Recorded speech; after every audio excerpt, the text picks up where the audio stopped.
Mm.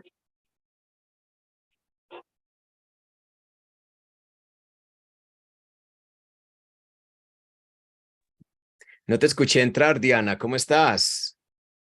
How are you, my friend? Ay, te necesitaba para hacerte una pregunta. Tell me. Cuente. No, pero no te veo, eso sí es que es muy horrible uno sin ver a la Sí, gente, sí, ahora sí. sí que te entiendo. Bueno, ¿sí ve? Sí, tienes razón, Cuente, cuando dice cuente, que cuente. ¿Cuál es prenda la cámara. pregunta? Ya me alisto, ya me alisto. Espera, yo me alisto, yo estiro. Ya, pregunte. No, es una cosa ahí. Ahorita tenemos clase de pronunciación, ¿sí? No, sabes que la voy a pasar mejor para mañana o pasado mañana. Voy a preguntar con el grupo, ¿sabes por qué? Porque como la vez pasada hicimos, y me hicieron la sugerencia, la clase de pronunciación y luego las viñetas, se vuelve una cosa muy larga. Y hay gente que permanentemente se vuelve muy larga y les toca ir si no les gusta. Entonces, más bien hacer hoy las viñetas, la realimentación, y mañana que es de 1 hora o pasado mañana que es de 1 hora, entonces se hace 2 al que se pueda quedar. Ok. Bueno, y la otra pregunta que te quería hacer es, ¿será que ya estás grabando en YouTube? No. Yes. No. No, Esto entonces no puede luego quedar te lo hago grabado. Nos por el matan. internet. ¿No Hágale, te siga gusta mi que pregunta queden entonces. ahí? Nos No, matan no, por no. acá. Sí, no. Si El me puedes regalar FBI. un tiempito El mañana, FBI debe está estar por ahí. perfecto. No problem. You can type your question. All Ok. right, so here we have Lucho, Dianita, and Diana. Dianita y Diana from Bogotá, the capital of the Republic. Ambas Yes. están por allá. Vea, Dianita acaba de llegar. Apenas Yeah, llegando, vean. Bogotá is nice. yeah, exactly. Yes, good job. And Lucho from Cali, but living in Medellín, the city of the city of Eternal Spring.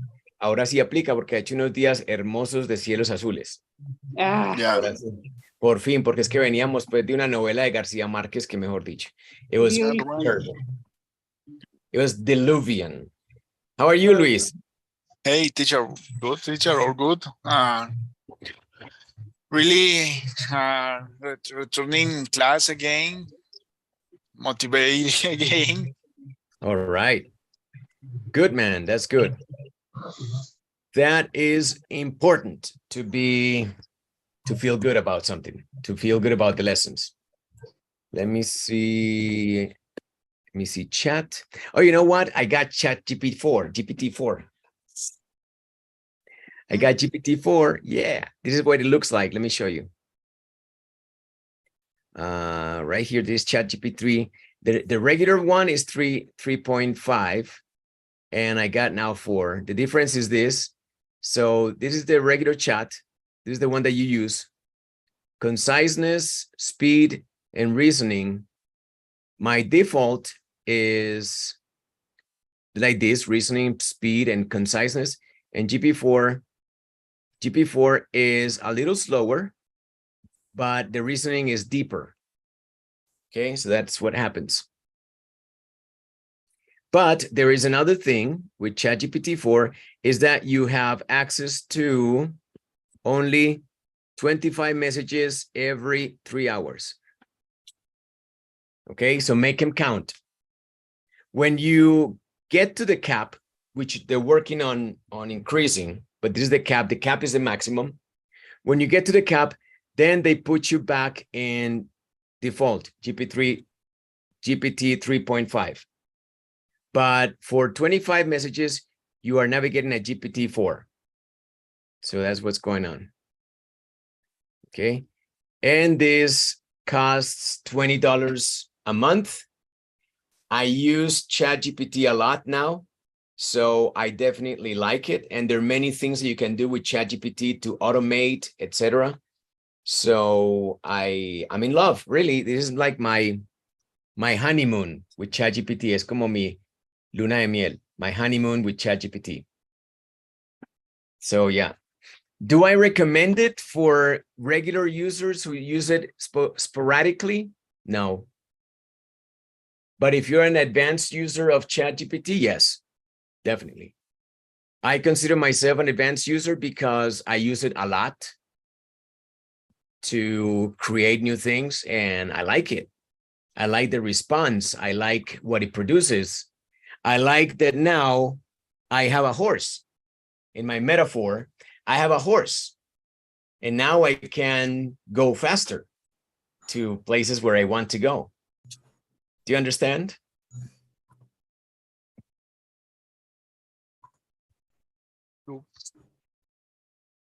So? I just arrived right now, so I I hear the half of the story. Yeah, you caught the tail of the horse. Cogiste la cola del caballo. Exactly. La pata de la mesa.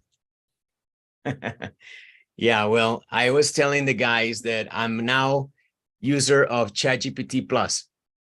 Oh. Okay. So this is the paid version, and I was showing them the difference. This is the normal ChatGPT that you use. This is ChatGPT 4. You can see the difference right there. And you can use ChatGPT 4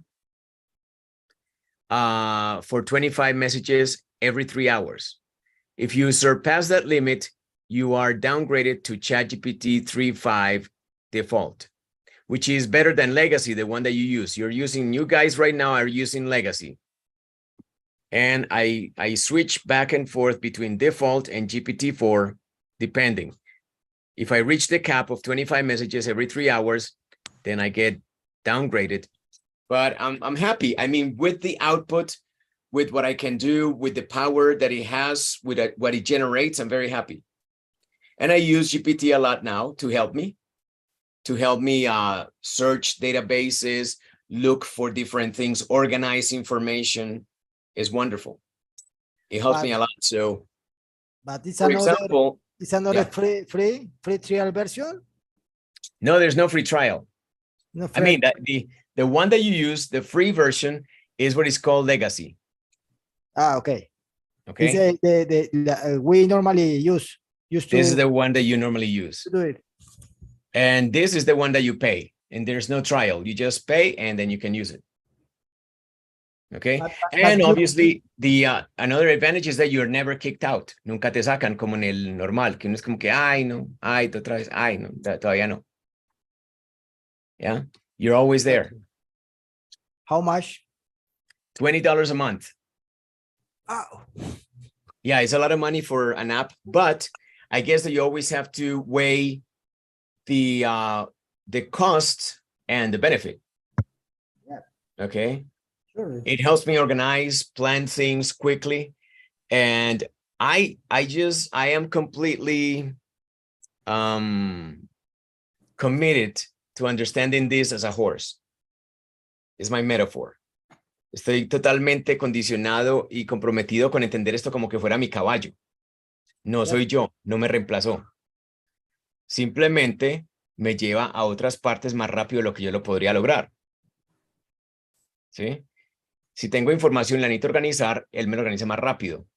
Y ya yo simplemente apruebo, si no me gusta, busco otra forma, indago por otro lado, pero entonces el chat me ayuda a organizar todo esto hasta que llego al producto final. For example, the article that I published today. El artículo que publiqué hoy tiene que ver con las observaciones que nosotros tenemos de las clases, de las viñetas. ¿Sí?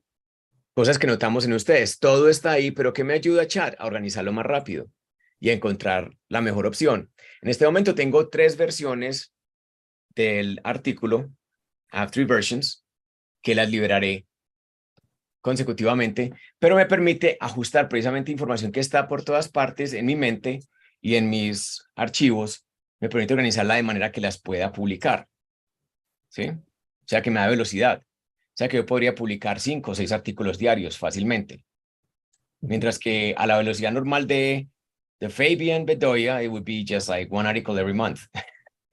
Yeah, because I need time and patience and concentration, and I need to look, and you know, it takes time. Everything takes time. With GPT, if you have the ideas, quickly, you just wrap it up. Okay, so it demonstrates the power. This is the article that I published today. Yep. The Ultimate Guide to Delivering Unforgettable Presentations. And this is all inspired by my interaction with your vignettes. Okay, there are originally 5 tips. which are the normal tips that you encounter in every article of this type. Capture your audience's attention, obviously. Connect with your audience, obvio always, right? Enhance your message, obviously again. Engage your audience. If you don't, then why bother? And master your delivery. Isn't that what we do? Yes, okay. But the secret is what I have learned with you guys. For example, show your vulnerability. That is powerful. Okay, to connect with your audience, show your vulnerability. Show yourself vulnerable. Make yourself vulnerable. Lower your status. Your Be fears humble. also? What? Maybe What? your fears? You show Yeah, your face your fears? fears. Show the things that you're not comfortable showing. That makes for connection with the audience that is very strong. You have seen it. You have seen some of you guys cry. I remember that some of the guys have cried in their presentation when they received their feedback, and they told us that they cried when they were making that video. I remember, for example, one video that Paula Sanchez did, that she was telling us about her grandfather, who is now passed away, and she cried, and she was very emotional. And what effect does that have on us? ¿Qué efecto tiene? What effect does that have on us? Connection. You feel connected, yes, because this is a Connection between human public person. and people who expose the case. So some people don't know this and they think it's inappropriate, and no, I agree. It creates a stronger connection. Okay. Faster conversation. Speak to your audience as if you're having a conversation. It's something that I have told you. Look, just make yourself more available. Give me real examples. Call people by name, places by name. Make it conversational. Don't make it too separated from reality, too generalistic. No, make it personal. Okay. And that is, again, connecting with the audience. Wisely use of humor. That's something that I love. When you can crack a joke and make something a fun statement, combination of ideas, etc., it helps a lot. Okay, include humor, but pay attention, because it can be a double-edged sword. Puede ser una espada de dos filos. Yeah. Yep. Because the humor is the most difficult thing for make. Yeah, capture your audience's attention. Begin with a hook. What is a hook? Here are some examples. Employ powerful analogies. Definitely.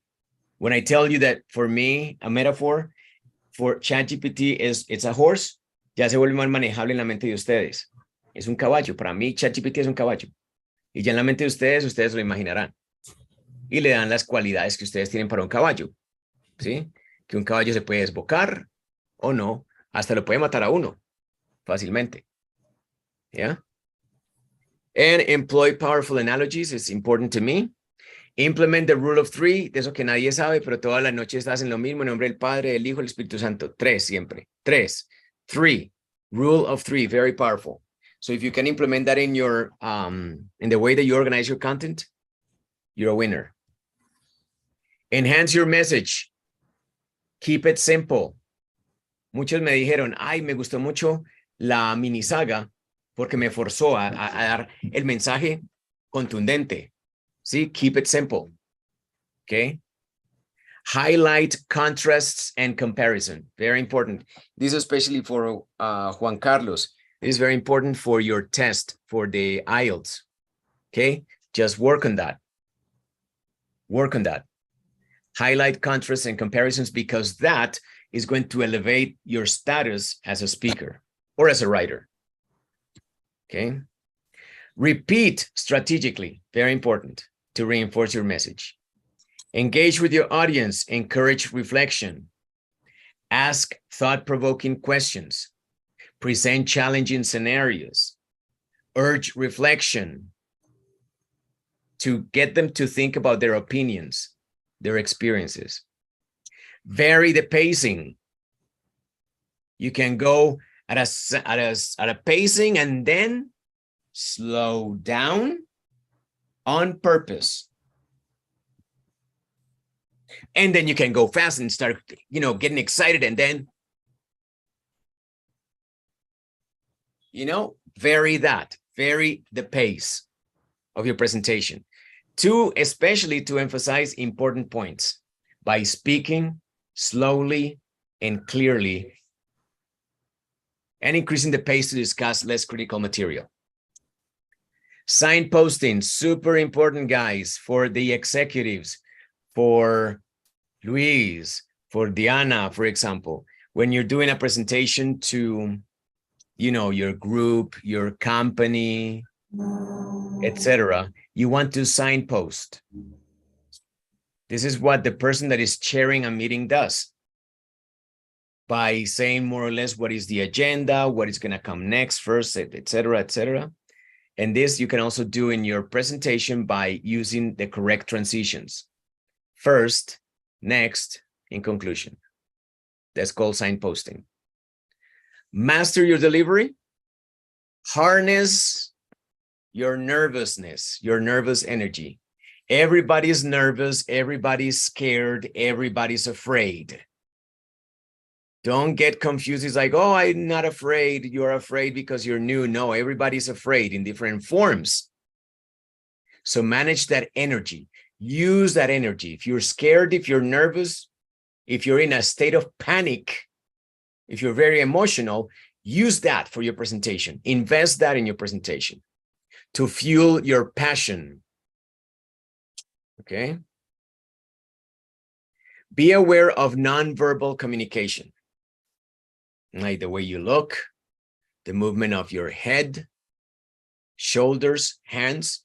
Try to stay articulate. It's good before you go into doing your vignette to stretch a little, do a run just for practice, watch it and be like, oh no, I'm not moving my head, no estoy moviendo la cabeza, and then do it again. Yeah? And try to make all your body available. Try to make yourself available. Traten de hacerse a ustedes mismos disponibles en cuerpo completo. ¿Sí?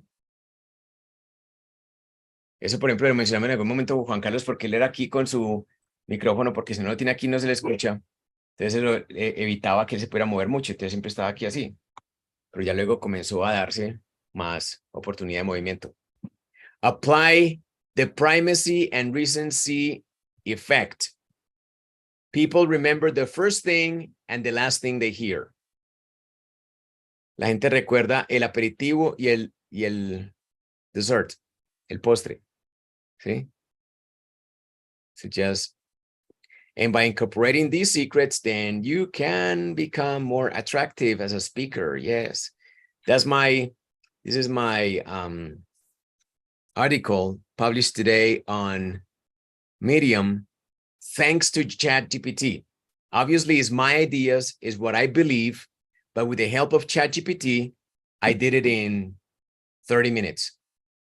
I got the information, all I wanted, and then I was not happy. I went through different versions. I don't want this. I want you to organize it in a different fashion, this and that, emphasize this. I want it to be this, etc.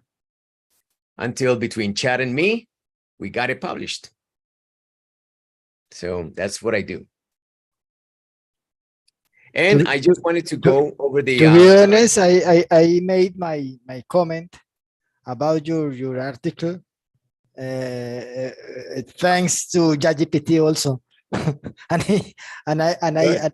I used 5 version and I organized my idea.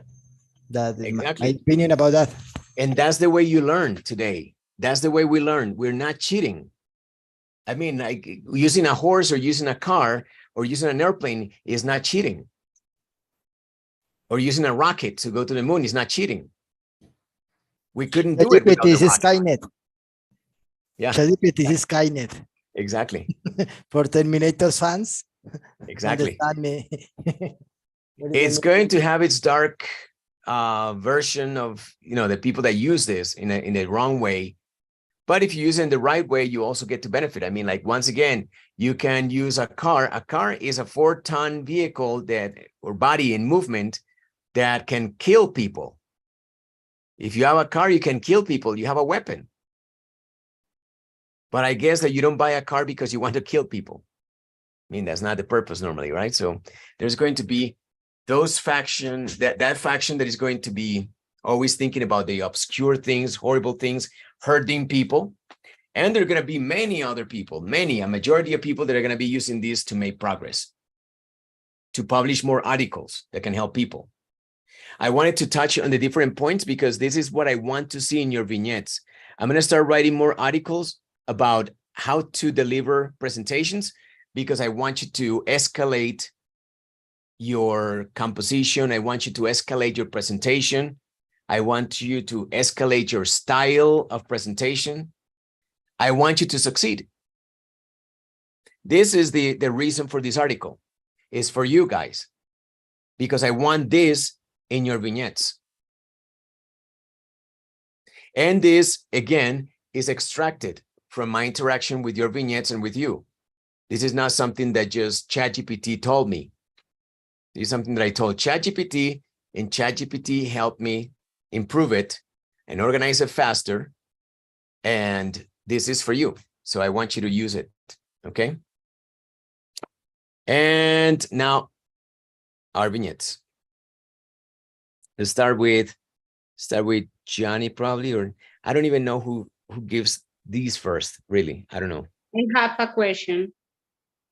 Yes. En ChatGPT, pues él te organiza las ideas y, bueno, genera la información, pero él no te permite escuchar de verdad. Eso lo hacemos en el otro. En el otro. Ok. Hay que utilizar natural readers o alguna otra interfaz, y seguro que van a haber muchas interfaces que van a estar conectando a ChatGPT ya aquí a futuro y que van a permitir que hable. ¿Sí? Ok. Yo digo que todo depende de cuál sea el servicio de esos otros apps. Uno los puede tomar o no. Lo que pasa es que es como todo. Muchas veces uno puede pedir, esto en forma de analogía, uno le puede pedir al niño Jesús el televisor Betamax. ¿Cierto? O sea, ya para los viejitos, los que saben qué es eso, ¿cierto? Y entonces eran como que Betamax. ¿Cierto? ¿Artefacto qué es? ¿Eso es para las fracturas o es Eso es material de algo biosíntesis? cultural, es histórico. Pregúntale, ¿Sí? pregúntale a Juan Carlos.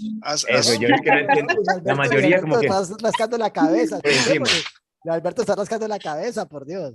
A Diana no le tocó el Betamax, se lo aseguro. Ella le tocó el VHS, de pronto. Sí, Pero el Betamax no le tocó. pero me De tocó hecho, el alquiler de películas, entonces sí. de hecho, yo Claro. creo que A son mí también me tocó el contemporáneos. VHS, el Betamax y el VHS me tocó a mí. Ah, vea, ¿sí vio? I have point.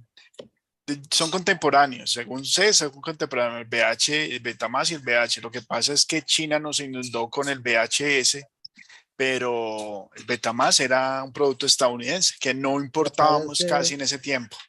La Pero historia es que el contemporáneos. Betamax llegó patentado por Sony, solamente, o sea, es japonés, ni siquiera es estadounidense.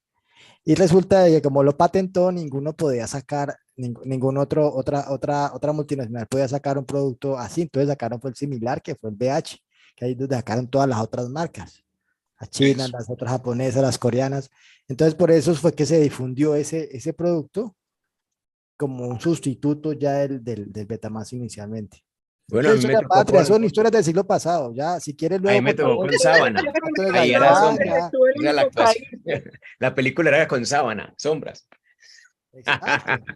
All right. So the idea is, what was my point? ¿De qué hablábamos? Vignettes. Vignettes. We are Claro, going to ¿Por start ¿por qué with- empezamos a hablar de esto? cuál íbamos a empezar? ¿Por cuál íbamos a empezar? No sabías por cuál iba a empezar. Pero por Juan Pablo, pienso, por los Pero extranjeros. venga, ¿por qué se me metió eso en la cabeza? ¿Por qué empecé a hablar de VHS y de Betamax? No, lo que pasa es que estabas hablando de no sabías por dónde empezar y entonces Diana te preguntó algo de ChatGPT referente a que ahí se pueda por voz. Ah, ya. Sí, entonces yo le dije que usted se podía comprar el televisor con VH, ¿cierto? Sí. Pero usted ya sabía que estaba limitada en la capacidad del televisor y en la capacidad del VH porque por la comodidad de tenerlos a los dos.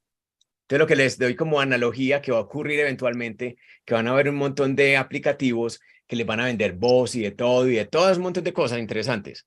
Pero seguramente que le va a disminuir a la experiencia que usted puede tener directamente con ChatGPT. Entonces, yo muchas veces iría a lo más desarticulado y ¿cómo se dice? Como artesanal, de ir parte por parte y ya tú seleccionas lo que te guste. Sí, no me gusta mucho como que me lo faciliten todo, como que vea la excursión para Europa, no, qué pereza, lo más aburrido del mundo. Entonces, más bien, como que uno se vaya a Francia y se tome un café cuando le dé la gana, como quiera. Ya, tengo que estar corriendo. Anyway, sí me voy como por otra rama. All right, so let's do Diane. Okay, no, maybe, yeah, start with our foreigners. Start with our foreigners partners. Juan Pablo, and we also got Nancy, and I think that's it, right? Any other? Oh, Antonella. Okay, let's go with those three first. Juan Pablo. Once upon a time, a couple of mountaineers set out to climb a peak in a remote part of the world. To do so, they had to walk for several days along a complicated stone path and cross several Tibetan bridges to avoid the river until they finally reached a deep valley. From there, after crossing a forest with hot trees, they would arrive at the foot of the mountain. When they reached this point, they could see in the distance a shelter halfway between them and their goal, the summit. There, the guard was waiting for them to give them bed and dinner to face their last stage, the hardest, the ascent to the summit. But a few meters from their arrival at the refuge, the fog rolling in. They could see nothing and could not orient themselves. It was night and very cold. Their headlamps were out of battery. The wind began to blow stronger, and when they thought they had lost everything, they heard a voice in the distance shouting, "This way, couple! We're straight ahead, you're almost there. Come on, hurry, hurry. It's very cold, and you will not last long in this temperature." It was the guard of the shelter. He was following them from the window and had seen where they were standing. Thank God the couple arrived at the shelter and had dinner with the guard, a hot soup and tea to run up. After resting for a few hours, the wind died down and the fog disappeared. The next morning, they hung their packs on their backs and headed for the summit. The walk was fairly easy, as it was a sunny and windless day. By noon, they were making to the summit. They placed their flag as a symbol of the conquest of a new summit and hugged each other, thinking that it had been worth all the effort to get there. Back home, the couple felt that they have lived a unique adventure that had taught them that also life sometimes presents us with difficult situations. Just as in the mountains, it is important to persevere, and through that, with patience and determination, we can overcome any obstacle that comes our way. Ok, muy bien. Excelente. Qué historia. Juan Pablo just always has a way to weave all those stories into something intense and memorable. And he has his own personal style. He has it prefigured. I wonder if the couple is him and Selah. I was just fantasizing that it's probably him and Selah going up a mountaintop. It's a very exciting way of telling the story. And you can see how he is able to craft the narrative and the intensity of it by varying the pace of his speech. You saw that in this case with Juan Pablo, evident that varying the pace of your presentation adds to the presentation. Adds drama, adds mystery, adds trepidation, nervousness, adds a lot. He was very patient in building that up to the mountaintop. And he had me there for a moment. I was nervous about the couple of words that he needs to work on. And what I always recommend to you guys, you do this on your own. You are going to study your captions every time. Take a look at whatever doesn't match. A couple of mountaineers set out to climb. Even though sometimes the AI in Flip is going to be forgiving, like in the case of climb. Obviously, in the context, he gets permission to say climb, and you understand climb in the context, but the real pronunciation of the word is climb. Climb with no B, and the I sounding like a full vowel I, climb. Mountaineers set out to climb a peak in a remote part of the world. To do so, they had to walk for. They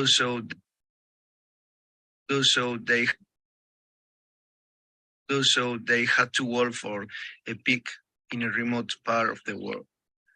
To do so. Yeah, it sounds like he says to do so. To do so. And it's not a matter of the pronunciation or the enunciation of the separate words. It's more a matter of intonation. To do so. Well, you sound like to those so. They had to work for. They had to walk for several days. Walk. But it understood work. It's a matter of the vowel. It's alone and complicate. Complicate. Should be complicated. Complicated stone. Stone path. Stone path. And but his path is so small that it sounds like but, right? Path. And he needs to aspirate the P. Path. Several Tibetan bridges. And here he gets again permission. He said bridge. In the context, bridges. Because he said several. So it makes sense syntactically, several bridges. But you heard him say bridge. Pay attention to those terminations like yes. Yes, manages, bridges, etc. It's hard because we don't have that in Spanish. Bridges. Tibetan bridges to avoid the river until they finally reach. Reach. If he pauses, he needs to say reached. Until they finally reached. There's a pause there, and then a deep valley from there. If you keep it linked, you can even hear, in that case, the reached. Reached a deep valley from there. A deep valley. From there, after crossing a forest with hot trees. Hot trees. High trees, I imagine. Tall trees. But it came out as hot trees, so tall trees. They will arrive at the foot of. Arrive at the foot of the. Arrive at the foot of the. You can see the rounder of the lips. Foot. Remember that foot is how you pronounce it. Foot. Which can also be very frustrating if you go to America and somebody says, "Oh, you hurt your foot." And they, my what? Foot. What happened to your foot?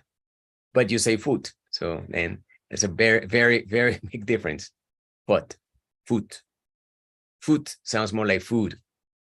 Eat. The mountain. Yes. When they reach this. See, he said that, reach. And then he paused unnecessarily. If he doesn't pause, he can pronounce it in the present and it sounds past. Reach this point. When they reach this point, They could see. Point. They could see. Cool. Could. Again, the same trouble with u and could. See the distance shelter. The distance is The distance shelter. The distant shelter. That T would be swallowed. Distant shelter. But he clearly said distance shelter. Okay, and just like that. So the idea is not to get it perfect, really, but you need to work on it. Because one day you want it to sound perfect, number one. You don't need to get it perfect now. And the exercise that I suggest with doing this is one of staying curious and creative. Curious and creative. Curious as in, wow, why do I say that? Because I know I need to say distant. But maybe when I say it, it sounds like distance. But why? Maybe it's the way you pronounce the T. You start to become creative. Why? And think about the possible answer to that. Why is the only question you ask. And no other judgment should cross your mind. No other thing you should you say about yourself like, this was terrible. We don't need your judgment. No, your judgment is toxic in this exercise, really. We don't need your judgment, really. What I need from you is your curiosity and your creativity. Start looking, start listening with detail. Consume your own language. Consume your own language. Don't just give me the vignette and forget about it. Listen to it, watch it, read it, pay attention, and stay curious and stay creative. Create your own answers. Ask yourself the question why or how to, and deliver yourself the answer through creativity. You don't need to be an expert in phonology. Just create your own answers. Good job, Juanpa. Good job. Let's go now to. I want to say that just congratulations to Juanpa, because he really improves his English every time. I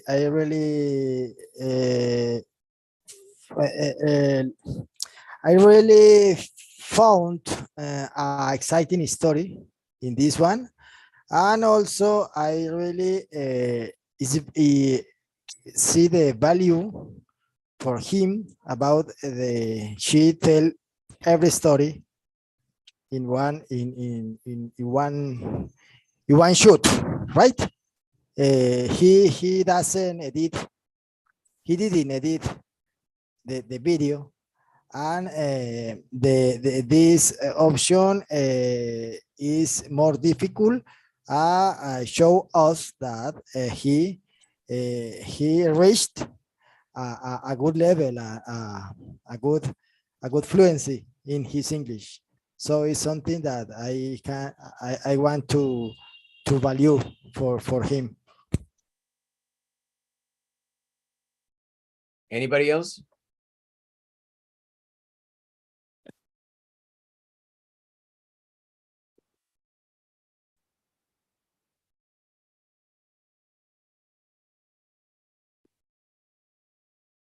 Okay, cool. Great. Teacher, sorry, I was mute. Really is surprise for me because Juan Pablo just practiced with the viñas. He had improved a lot of with the English and just attend the viñas. He's always deliver his vignettes, so I can see improvement just with the vignette. He is. I am really surprised. Is that the word? Impressed? Impressed? Yeah. But I also think that he follows our meetings on, later on the day when he's working. He listens to us. Ah, okay. But Okay. definitely, yes, what he is he's very consistent. And I love that about Juan Pablo. And obviously you can see the progress that consistency brings. He joined your routine with the English practice too. He does. That's He has made a possibility or a channel. He has built a channel to talk about what he loves, like his adventures, his expeditions, his hikes, his adventures with Seila. They're all part of our general culture perception of what Juan Pablo's life is like. So it's a very astute proposal for improving your English, is to bring those together. Like if you're working on your English and you love computing, then work on that, make it work together. If you love hiking and English, marry it together. Good point. Thank you. Let's watch now, Nancy. A Paw to the Rescue, illustrated by Valerie Santoyo. Once upon a time, there was a girl named Valerie who loved to play and have fun. She wished for a puppy to be her new friend and playmate, but her parents said they couldn't buy a pet from the store, and they were too busy to go to a shelter to adopt one. One day, 1 second. Am I sharing my sound? No. Sorry. Just realized yes, that. you sharing. Am I? Okay. Yes, Valerie's it was grandpa working. came to visit, and she told him how much she wanted a puppy. Her grandpa promised to help her find a special puppy who would be loyal and kind. While grandpa was walking outside, he saw a little puppy in danger. The puppy was lost and needed a new home. Grandpa rescued the puppy and brought him to Valerie's house. They gave the puppy a bath and lots of yummy food, and Valerie named him Hush because he barked a lot. Hush was so happy to have a new family and friend, and he and Valerie became the best of friends. They played together, went on adventures, and learned new things. Hush had everything he had ever wanted. He was very grateful and happy. One night, some bad guys tried to come into Valerie's house, but Hush barked and scared them away. Hush was a brave protector, and he loved Valerie and her family very much. Valerie and Hush had so much fun together, and they knew they would be best friends forever. Hush was the perfect puppy for Valerie, and they lived happily ever after. The end. Very nice. I love it. I love the cadence, the structure with the pauses and the intonation. Very, very relatable. If you were a kid that were looking for a dog, definitely you saw yourself in these pictures. And I think that in this little story, we developed a certain attachment magically to the characters, but that was all in Edith's voice. It's important to understand that, her style. And once again, I mean, like, there are going to be some words that are going to continue to give us trouble, to make us feel angry that we didn't get it when we know it, like promise instead of promise, things like that. They're always going to continue to appear.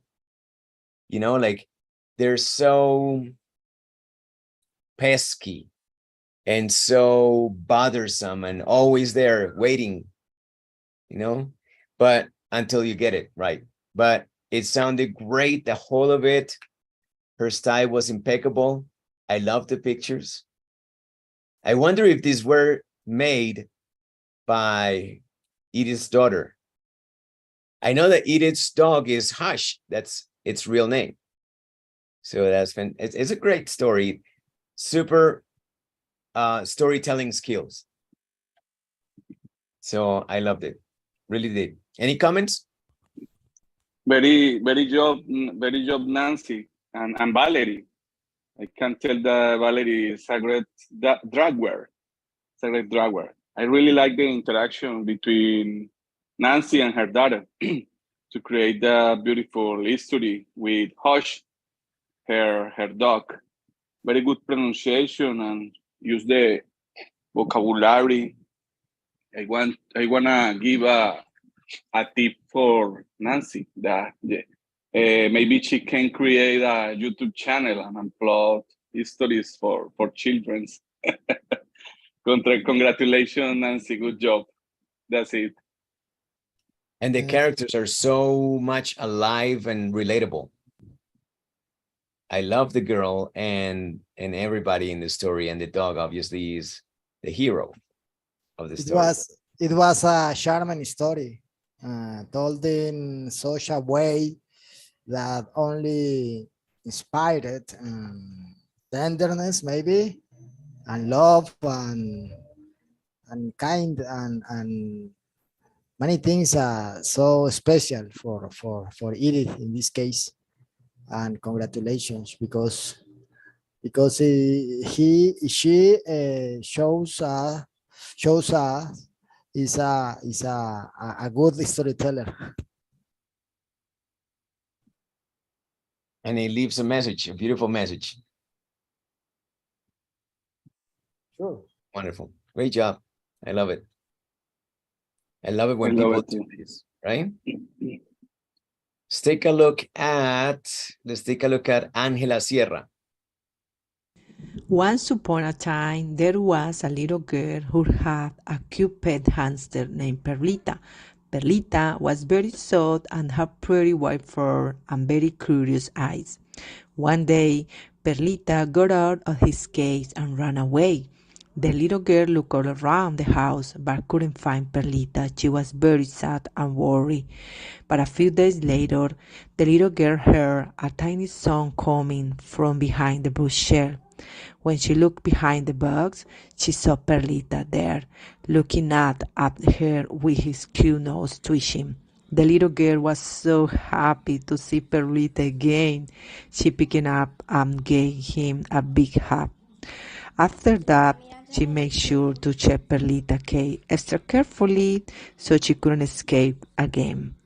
From that day on, the little girl and Perlita had a lot of fun together, playing and cuddling, and the little girl learned to be more carefully with Perlita and keep him safe in his cage. I love it. Great, Perlita. You see, Perlita sits like a dog right there on the desk. That's amazing. It's a very cute story. It's a story full of love. What do you think, guys? I think that Angela managed a good intonation in this opportunity, good pronunciation. I like the edition, the editing of the video. She involved her characters, her daughter and her daughter, like hace Paula. She involves her daughter and her hamster. The name is Perlita. Exactly. Perlita. Good job, Angela. I like it. And yeah, her pronunciation, her cadence, her intonation pulled us into the story with the characters.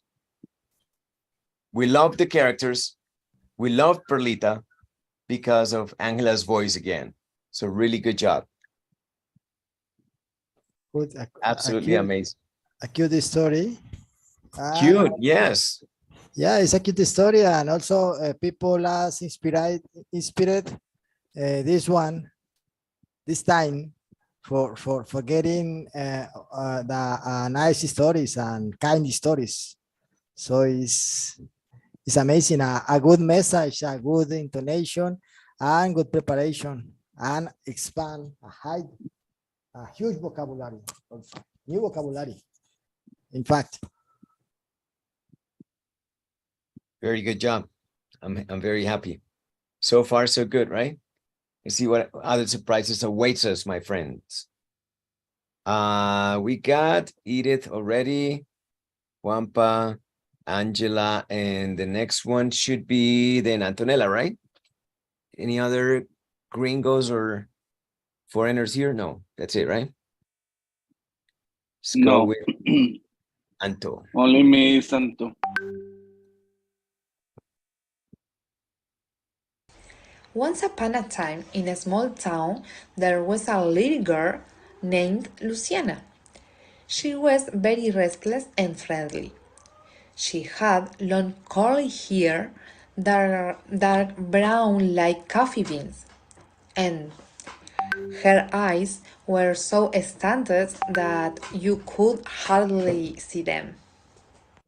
One day, while shopping for candy at the Don Juan store, ran into her Aunt Gladys, who invited to play with her cousin in the park. The little girl loved spending time with them and accepted immediately. Excited about the outing, Luciana told Don Juan to tell her mother that she was going with her aunt. However, the old man understood what the little girl said. "Have a nice day!" Luciana got into her aunt's car and they left. It was a wonderful day. The little girl played all afternoon with a cousin and even went to the carousel. When they returned home, they found the police at the door and the neighbor comforting Donna Rafaela, Luciana's mother, who was crying because someone had stolen her daughter. And Gladys, embarrassed by what had happened, explained that Luciana had been with her all the time and had not disappeared. Donna Rafaela was relieved and grateful to have her daughter safe. Luciana learned a great lesson that day. We should always tell our parents when we leave home, so that they know where we are and have peace of mind. Bye-bye. Okay, so I guess this could be, Luciana could be Antonella, I suppose, right? Mm-hmm. I guess I believe that. So what did Antonella do? She just borrowed this from a book or something? I think so, right? But she kind of made her own around the original, right? What did you perceive? Or do you think that Antonella made this herself? What do you think? I believe your that impression? my impression is that they look like take from the history from the internet, but I think that she create that history from her. I don't know. Mm-hmm. It's interesting because you see all of these pictures and they don't have you know, they're not, I mean, there's the same girl. I see here the Simpsons, I think, right? And so they're different pictures. Yes. Like she just got different pictures and made her own storyboard right there. Very ingenious. For a moment, I thought it was something that she borrowed from a book. But then it would have been good to include also, and that girl, Luciana, is me. Yes, I guess that. I guess that. I wanted, I really wanted. I wanted Luciana to be be Antonella. curly girl. The little curly girl is to be Antonella.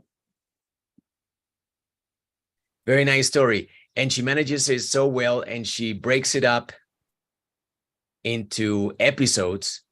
I was just looking at the time, it's just 2.5 minutes. And in 2.5 minutes, she packed all the episodes, and she even left time at the end to give us the takeaways, the learnings, the moral of the story.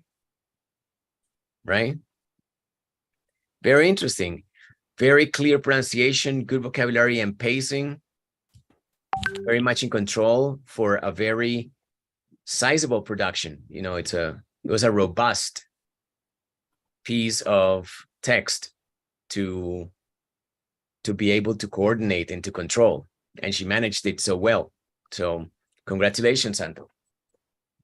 As always, staying ahead of the sexy game. She's always ahead of the sexy game. Here's sexy, and Antonella is always like 2 or 3 steps in front. Very good. All right. Let's take a look at what I want to stall the word restless. Reckless, yes. Reckless. Yeah, It's because a new word sometimes for we're me. reckless. Sometimes we all are reckless. I can be reckless any day. I am reckless. Let's go with Eddie, our great friend Eddie. Hi everyone. Once upon a time there was a cheerful and extrovert guy who likes parties. That was me, Edward. When I was 16 years old, I liked to go out and have a blast with my neighborhood friends. At that time, parties were organized in the garages of the houses. They were known as minitecas. Every weekend, one of my neighbors organized his private miniteca, and all of the neighbors came looking for a pretty girl to tag and dance. I remember that there was a beautiful girl that I liked a lot. Her name was Diana, but she likes another guy who was known as Yayan Chicken. One day I arrived at the same. What? The Yayan Chicken. Yeah, Yayan Chicken, un pollo gigante. Yayan. Who was known as Yayan Chicken. One day I arrived at the same party where Diana was with her friend. And one of my friends told me, Edward, you know what? Diana had a kiss with the Yayan Chicken. I replied, no way. I showed up. It can be that Diana kissed that ugly guy. Just in that moment, someone turned down the volume of the music, and all the people in the party heard me. It was too embarrassing. I just wanted the air open up and swallow me up. I headed to the door, ran home. Soon after, I met a gorgeous girl named Margarita. She became my girlfriend. We were very happy for 5 years. I still talk to her and we are good friends. Guys, I learned that the right person came in the right moment. That's it, guys. Thanks for listening. See you in the next opportunity. My only question is, what happened to Giant Chicken? Didn't he come after you after he found out that you thought he was ugly? You know, like you said to everybody in the room, I can't believe she kissed that ugly chicken head. That It was real, Fab. That happened to me. In that moment, I showed up. What happened with the giant chicken? Chick is that ugly guy. I said, and a loud volume. I said, I showed up that someone in the party turned down the volume in that moment, Fab. And that all the people in the party, all the people in the party see, turn around and see me and hear me. I was embarrassing. I turned my face pink face. Yeah. I just wanna run. But then giant chicken never came after you? No, never. Giant chicken disappears 1 year after. Oh, wow. So I guess kissing Diana was like the kiss of death. The kiss of right? the spider, The kiss of death. How do you say viuda? The spider, la viuda negra. Widow. Widow. The black widow. The black widow. I can guess how tall is giant chicken because I also watch Edward is taller. Giant chicken is taller than me. Taller than me. Maybe he's a basketball player. Giant chicken. Pollo gigante.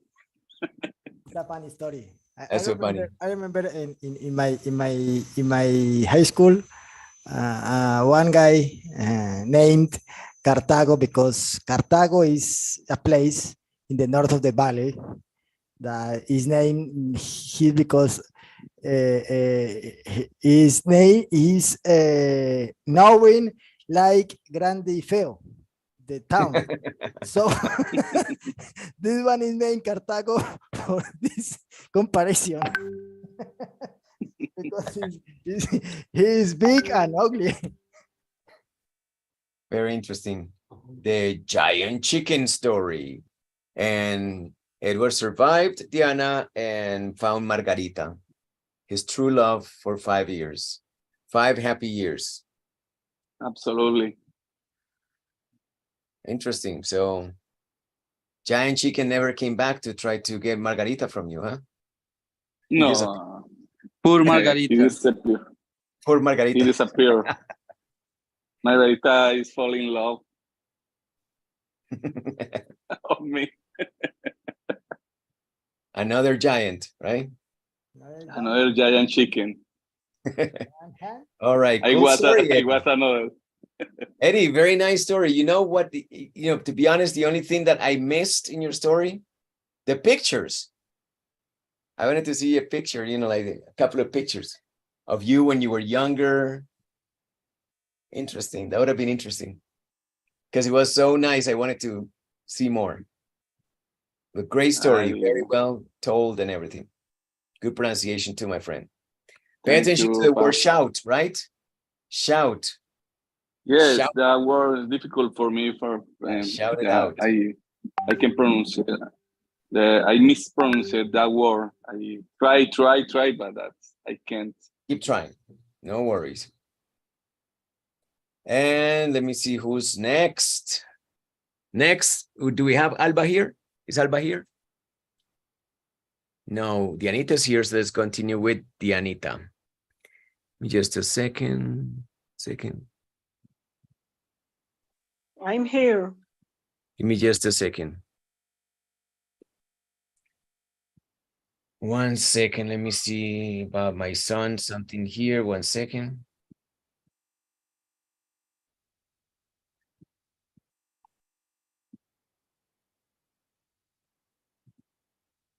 Give me just a second.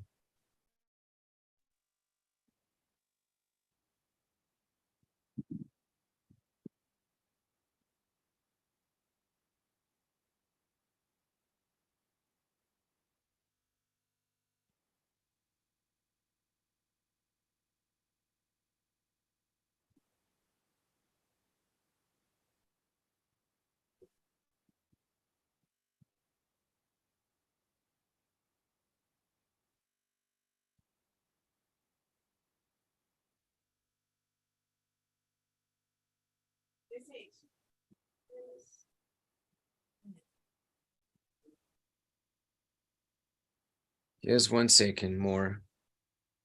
1 second.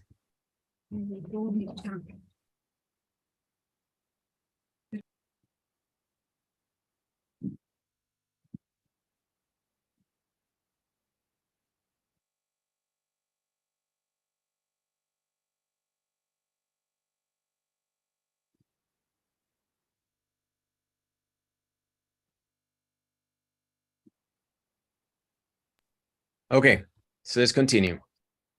Let's continue with Dianita.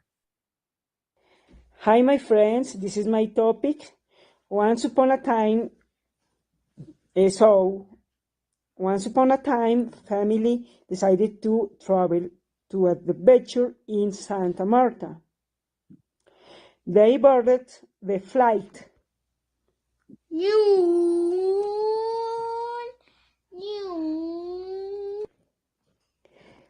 And stayed in a large hotel by the sea, and there was also a large swimming pool. There was all kinds of food. We visited to monument to Pío Valderrama, Playa Blanca, Tyron, and other places. One day, they went searching in the sea and saw a lot of fish.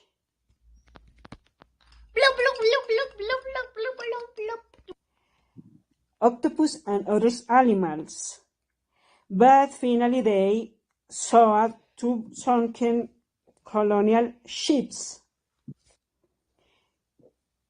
It was a lot of fun, and they returned to Bogota with a lot of experiences. And no more. Thank you. Thank you, very good. 100%, 100 of 100 in the creativity area. Very nice. And involving the son. That's beautiful. Her son was there, creating all the effects, the fish, plane, everything. You. I loved it. Very nice, Dianita. Very nice proposal for this story. Beautiful. My question is, how did you manage to read through those swimming goggles? I was suffering. You were reading through the swimming goggles, or did you have it all memorized? Because that's the other thing. Maybe you had it memorized, because reading through swimming goggles, I can't imagine how to do that. And those look dark. And you were indoors, so crazy. That was a crazy choice. This is more cost that submerging is more the pictures.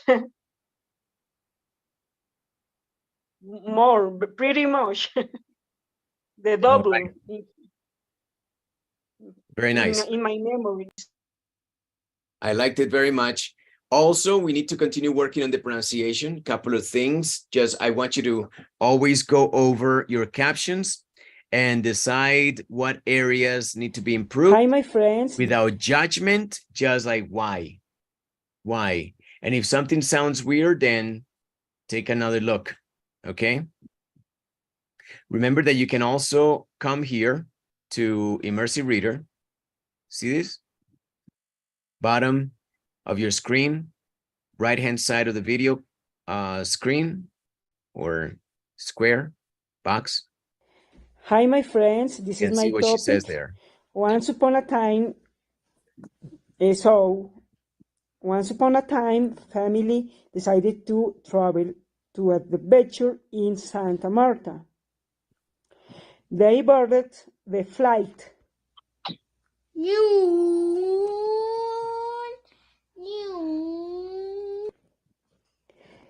And stayed in a large hotel by the sea. Studying.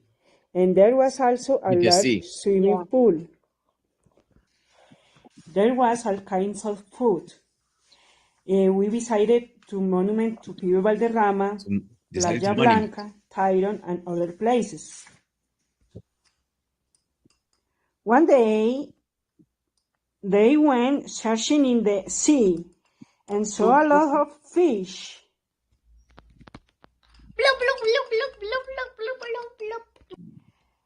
octopus and other animals. But finally they saw two sunken colonial ships.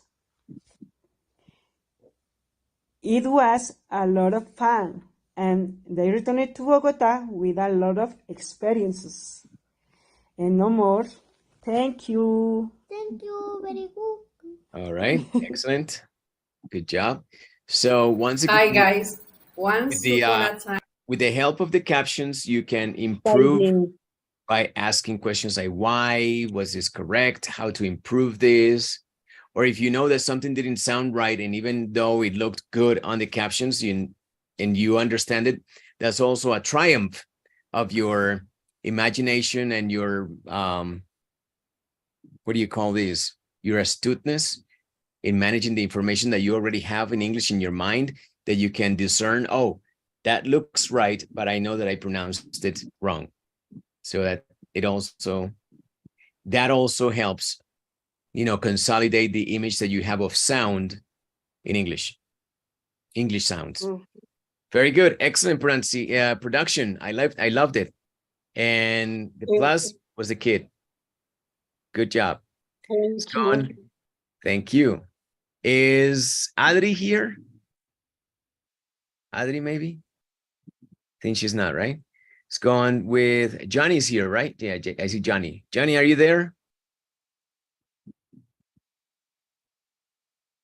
Maybe he's eating sancocho at this. Oh, there you go. There you go. Johnny's there, right, Johnny? Yes, here in my cell phone. Okay, buddy. It's your turn. Good night, Okay. guys and teacher. This is my history. I remember 4 years ago, I did not pay attention to the words of my mother. That afternoon, she told me, do not go there, and repeated several times. The truth is that I did not pay attention, and I went to the place on my motorcycle. Since I left my house, I felt angry and with some uncertainty. Of course, the worst was yet to come. I suffered a serious accident on my motorcycle. It was horrible. I fractured my right foot and right hand. I spent more than a year without being able to move, but not everything was bad. I had the best learning of my life, and today I want to teach you. Always listen to the words of your parents and internalize them.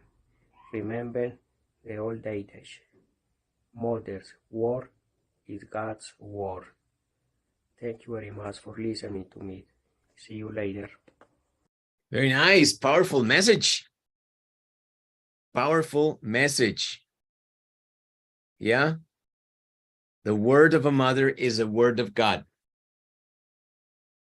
We also say here, le paso cacho, when you don't pay attention to what your mom says. True, true. Very interesting story. Very heartfelt. Great choice of phrases, new phrases. I heard new phrases. The worst was yet to come. The worst was yet to come. That one is great. I want to steal it. Sí, lo peor se venía, se venía aún, something like that in Spanish. The worst was yet to come. Great pace, wonderful narrative, short but complete. I love the story arc. It had a beginning, a middle, and an end. That was fantastic. Very well balanced. Good choice of words, voice, tone, pace. I thought it was a very clean, sensational story that leaves us a teaching, and that he was very adamant. He was very forceful. He was very forceful in communicating this. Listen to me, please. I want to teach it to you today. Listen to your mother. Powerful message. Thank you very much, Johnny. Good job. Very good job. Anybody else? Comments, questions, concerns? No? All cool? All right. Let's go on with Juan Carlos. Hello, people. Once upon a time, I was the center of all the spotlight. My so-called 15 minutes of fame were only along with shame and disappointment. I was going to go to a salsa concert that I had been looking forward to for years.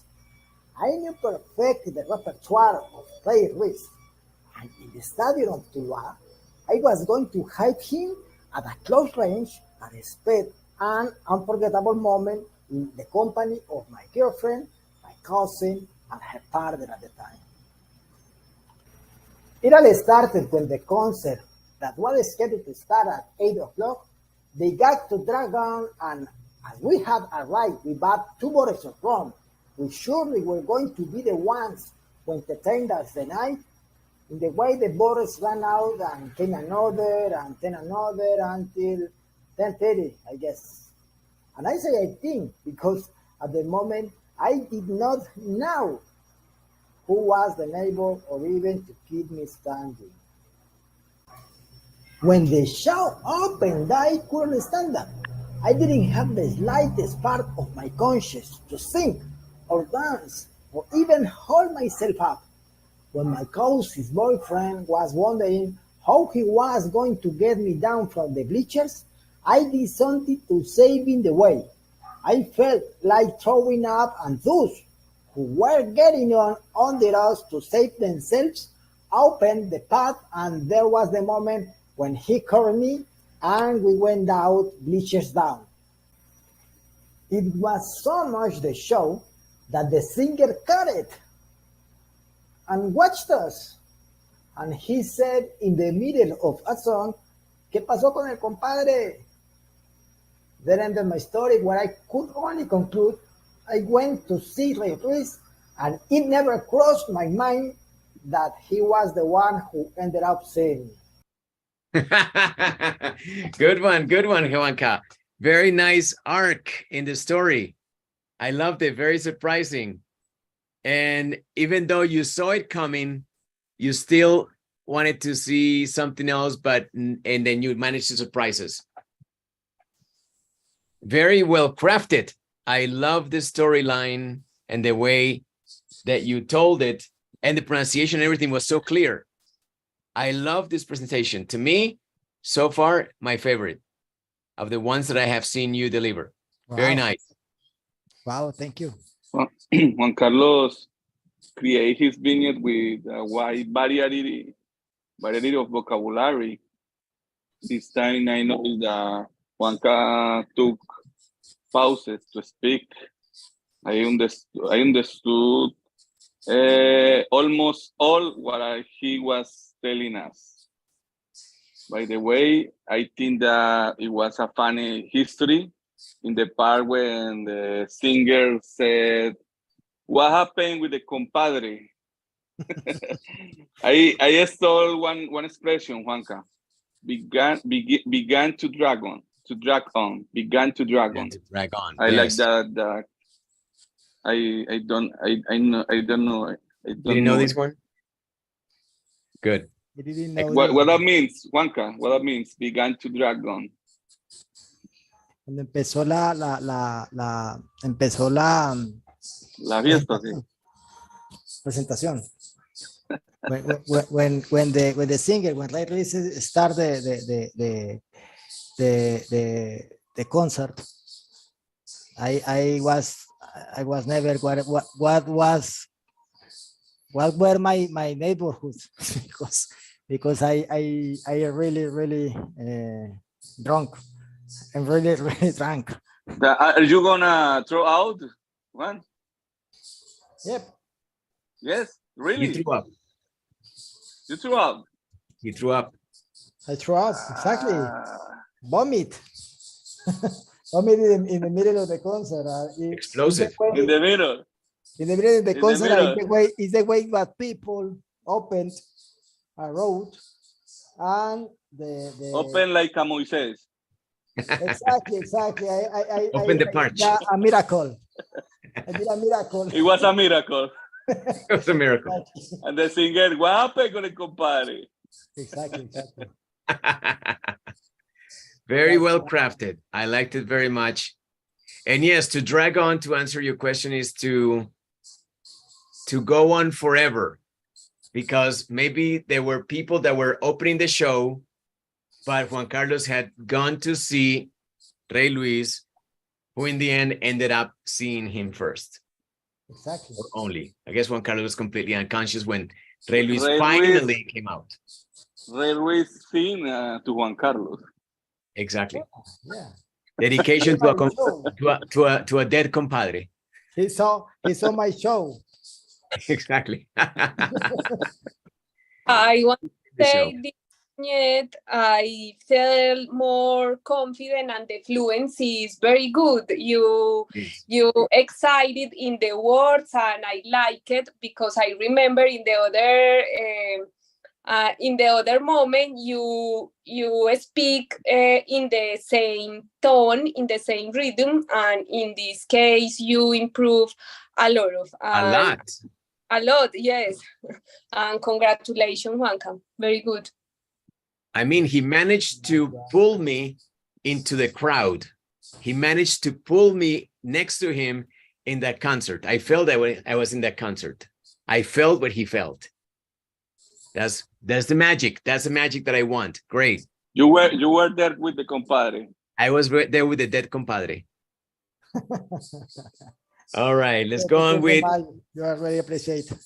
Thank you. Thank you for this beautiful presentation, man. Juliet.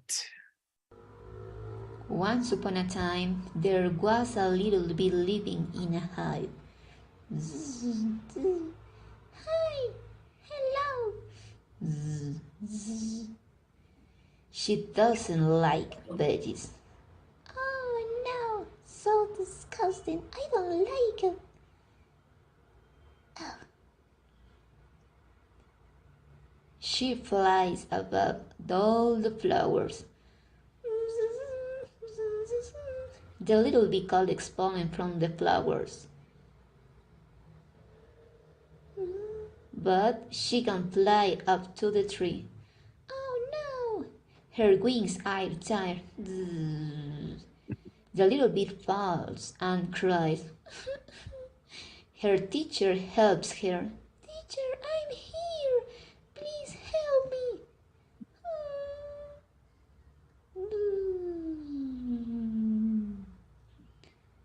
The little bee eats all the veggies. Yum, yum, yum, so yummy. But to heal her wings are so good. She is now recovered. Oh yeah, I'm here. I feel good. She collects pollen again from the flowers. Oh my God, I love my job. Oh yeah. Yes, ma'am. Now her wings are strong and she can fly up to the tree. Oh, I'm flying. Look at me. Zoom, zoom. Love it. Lovely, beautiful, artistic, fantastic, enthusiastic, with all those voices, those tiny voices. That was spectacular. I love the little bee. What a lovely little bee. Right? Yes. Lovely Juliet. little bee. Juliet, she took a risk, obviously.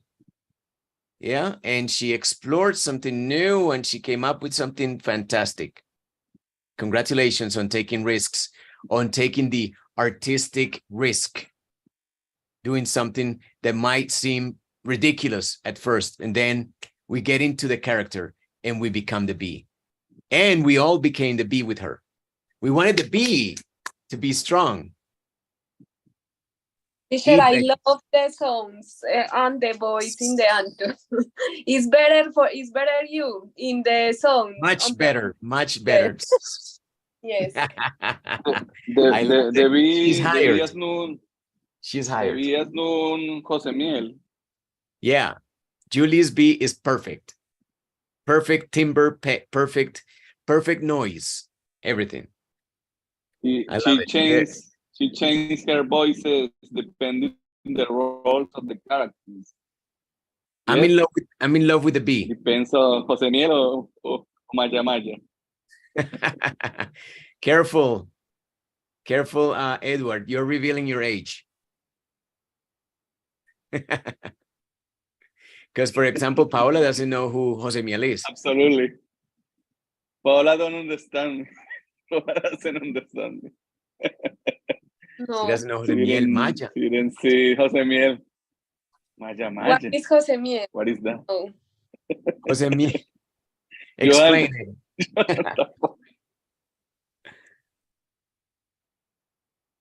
Jose Miel was a bee in the 80s. Yes? Yeah. 18th? The 80s. The 80s. A cartoon. Okay. Cartoon. Okay. It's a cartoon. Old cartoon. A cartoon.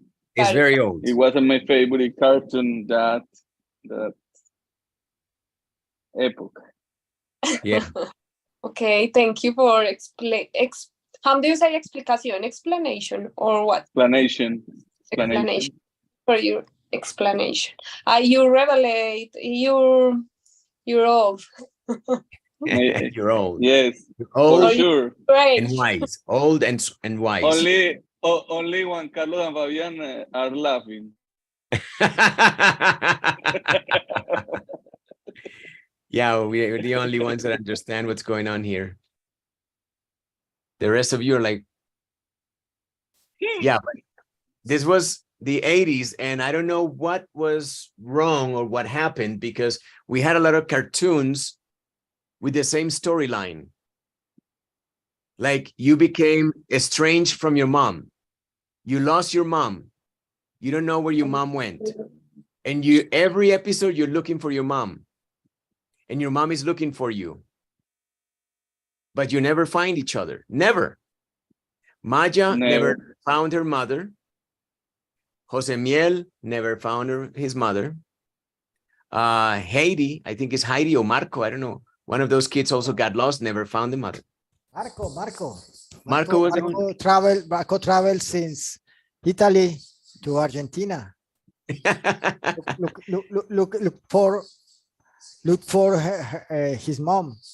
And looking for his mom in Argentina? Exactly, for his mom in Argentina. And Marco, always he looking for his mom. He was proximally close to her, and the final go away. Yeah, every episode they were very close and they never found each other. Marco. Yeah. Interesting. We are so nostalgic today. Very much. 20th century stories. Oh. 20th century. Okay, let's continue with another story. All the stories up to now are great. Let's go with Paola since she's here and with the camera on. Good night, Juanito. Give me the 5. Today, I'm going to tell you a story of mine. Once upon a time, when I was a child, I was 7 years old, I made my first communion together with my sister Natalia. I remember the day of communion, I was very nervous because all my family told me that receive God through the host was very important fact in my life. When we were about to receive communion, the priest gave us first a cup of wine from the Eucharistic and told us that the cup was for my sister and me, and that I should drink first. And it happens that forget to keep when my sister and I drank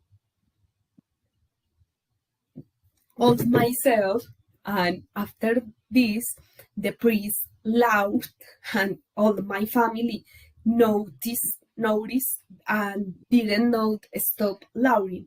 All people in the church was laughing, and I was so nervous I didn't understand what's going on.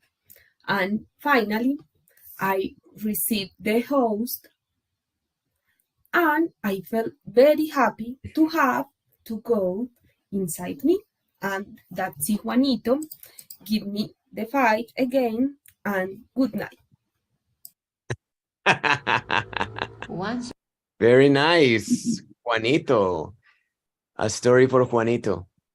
So you drank all the wine, huh? You wino? Yes, I don't know. I don't like the wine of the Eucharistic. It's very, for me, I don't know. I don't like the flour, but the nervous is, the wine is good for wine is wine, right? Yes. And that's it. I drink all, and today my family, how do you say me gozan? They laugh at me. What teacher, excuse me? They laugh at me or they mock me.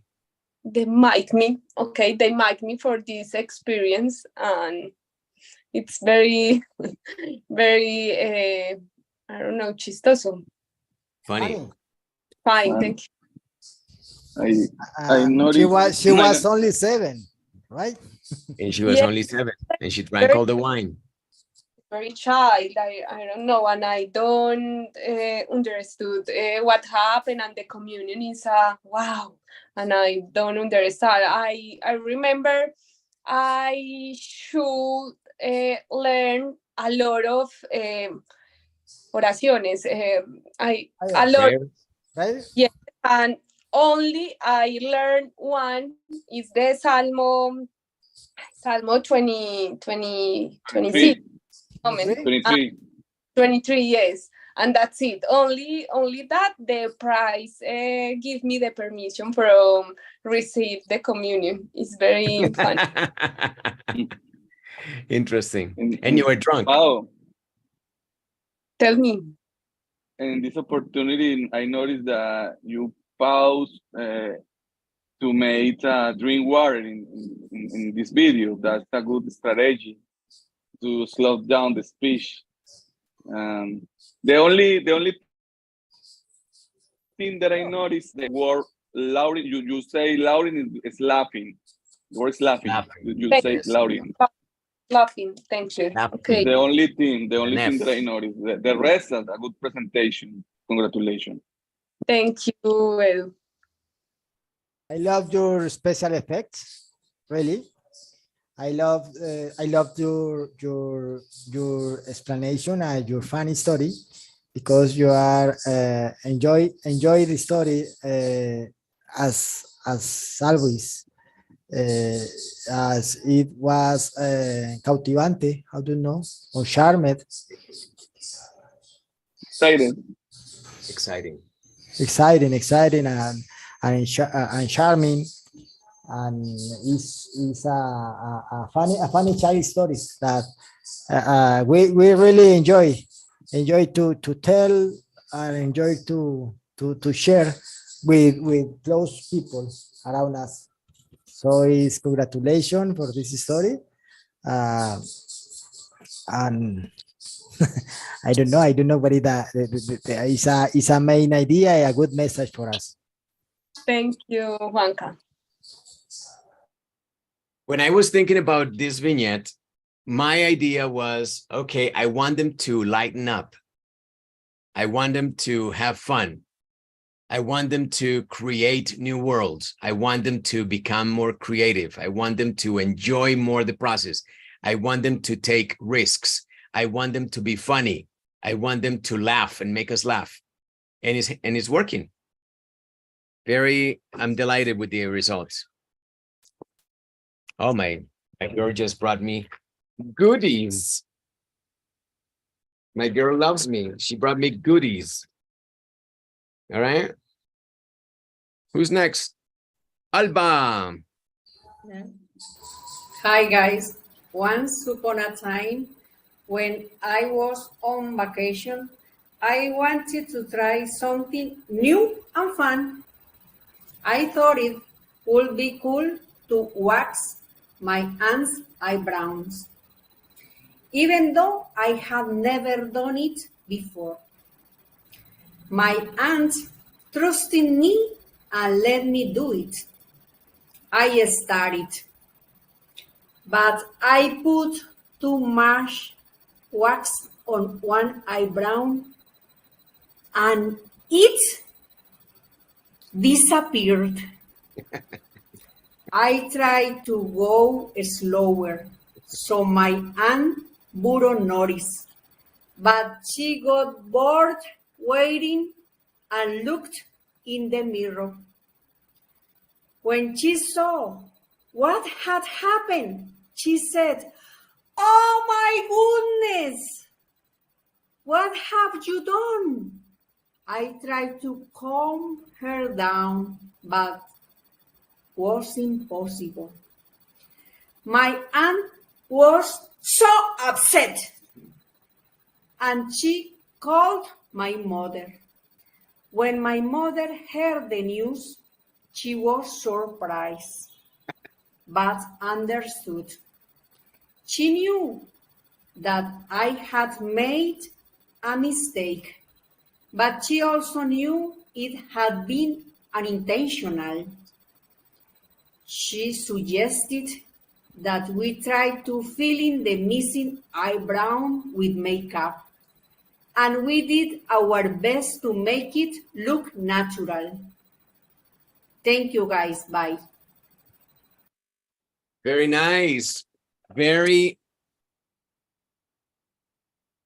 feelings were authentic. We could see and we could hear your aunt's voice, your aunt's worry, your aunt's anxiety, your shock, everything. It's phenomenal. Look at your face right there. I imagine the little girl just looking like that, looking down, missing an eyebrow. That's a beautiful picture, and you painted it in our minds. You know, like, it's funny because today I shared that article with you. I read that article with you, and I was thinking, I want to see this. That's why I wrote that article. I want to see this in my students next. I want to push my students to this next level that I can imagine. It's here. This is the next level. Very good. Coordinated pauses, everything in sync, a true choreography. Good job. Any other comments, guys? Comments for Alba? For me, it's a pleasure to listen, Merce. Like Fab said, I feel if I were with Merce in the same place having a coffee. Merce has improved a lot her pronunciation, and she has a good intonation. I learned a new word with Merce today. The word was wax. That's a new word for me, wax. Yes. That's crazy. Good job, Merce. Crazy, Mercedes. You look like a monster, right? I remember one day, a friend of ours took an eyebrow out, just like you. And to us, he looked like a monster. Because nobody looks like that. Nobody's missing an eyebrow, ever. I mean, maybe an accident. Like you. Phenomenal. Good story, good choice of storyline. Enjoyable. Very nice and very well dramatized. Yes, I love the expression of Mercy. Yes.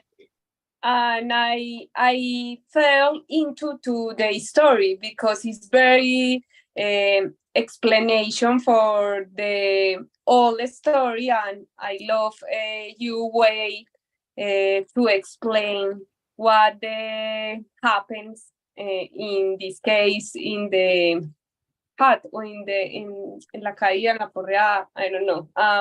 Congratulations, Mercy. Thank you, Pam.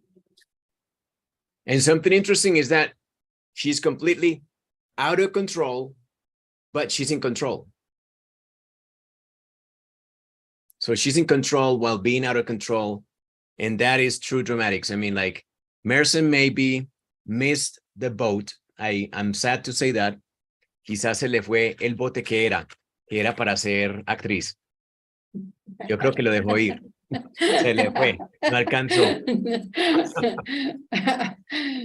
Todavía se puede. Muy buena, eres muy buena, Merce. ¿Tienes algo?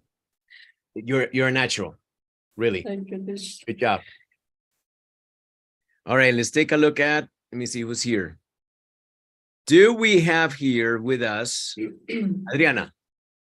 No. Then we're gonna go on to the Johan. The Johan. Hi guys, how are you? Once upon a time, a group of 3 cousins were on a farm. On a farm. I was one of them. And they went out exploring on horseback. It was exciting. Don't worry, we were too small and didn't weigh too much, so the horse was okay. When we were going through a creek, our horse stepped on a dry log. That was normal until there, but it turns out that the log was full of wasps. Suddenly, the wasps started to come out, and they stung the horse. And at that moment, 3 of us fell off the horse. But calm down, nothing happened. Nothing happened to us. But immediately the wasps began to sting us. I was stung several times in my head. It was painful. But what we did was to run to the deepest part of the creek and lay down for a moment while the wasps calmed down. And so it was. At the end, we returned home, and the stings were not so serious. The problem is that we had gone without permission, and our parents grounded us. Okay? Advice: always go out with the company of your parents and don't do dangerous things. Okay? That was my story. Bye bye, guys.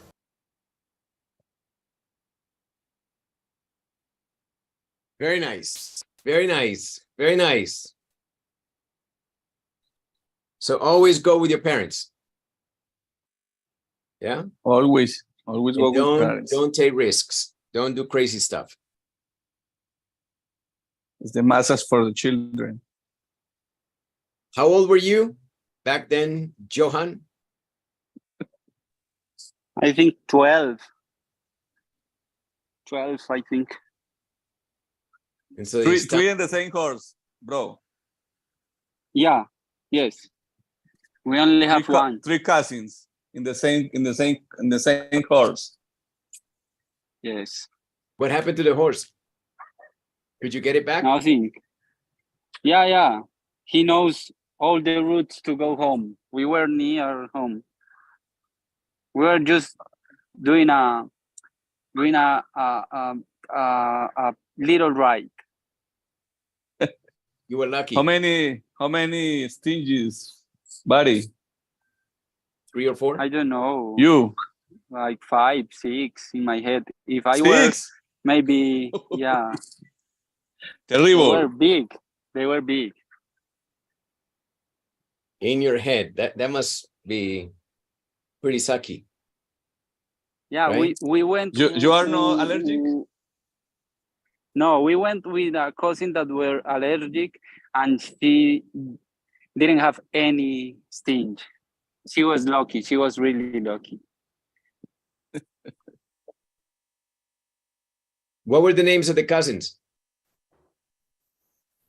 And the horse?